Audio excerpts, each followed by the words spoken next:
আজকের ভিডিওতে আপনাদের কিছু হোম ডেকোরের আইটেম দেখাবো, যেখানে আপনার বাড়িতে এরকম আইটেম বা এরকম ফার্নিচার যদি না থাকে ঠিক জমে না। তো চলুন একটা একটা করে আপনাদের দেখাতে শুরু করি।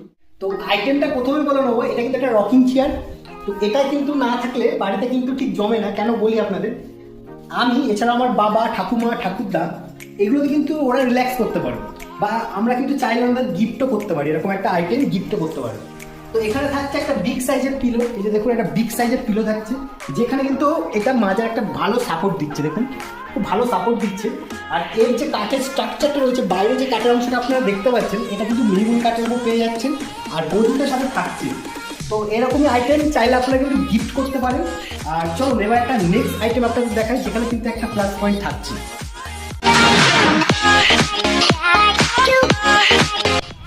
তো ঘরের ভেতরে একটা আইটেম তো আপনি দেখেই নিয়েছেন, এবার বাইরে একটা আইটেম আপনাদের দেখাবো, সেটাতে কিন্তু আপনি বসে রিল্যাক্স করতে পারবেন, সকালে চা খেতে পারবেন এবং সন্ধ্যাবেলায় কিন্তু একটা ভালো প্রকৃতির হাওয়াও খেতে পারবেন। তো এটা একটা রয়েছে, দেখুন এটা সুইং, যেটা কিন্তু পুরো একটা স্ট্রাকচারটা কিন্তু রড আয়রন বা লোহার বেসের উপর থাকছে। আর এত সুন্দর একটা লুকস, যার কিন্তু বিভিন্ন ডিজাইনও আছে, আপনি চাইলে এর কিন্তু বিভিন্ন ডিজাইন আপনি পেয়ে যাবেন। তো এটা কিন্তু জল, হাওয়া, বাতাস এতে কিন্তু খারাপ হওয়ার কোনো চান্স নেই, দেখুন। আর এটা আমি একটু বসে আপনাদের দেখিয়েও দেবো। আর হ্যাঁ, এটার উপর কিন্তু আপনি ফাইন্যান্সও পেয়ে যাবেন, ফাইন্যান্স কিন্তু অ্যাভেলেবেল থাকছে। আর এত সুন্দর রিল্যাক্স করার জন্য আপনাকে অবশ্যই ফান্ডি কুইনে ভিজিট করতে হবে। তো আরও কিছু হোম ডেকোর আইটেম আছে, সেগুলো একটা একটা করে জন্য আপনাদের দেখায়।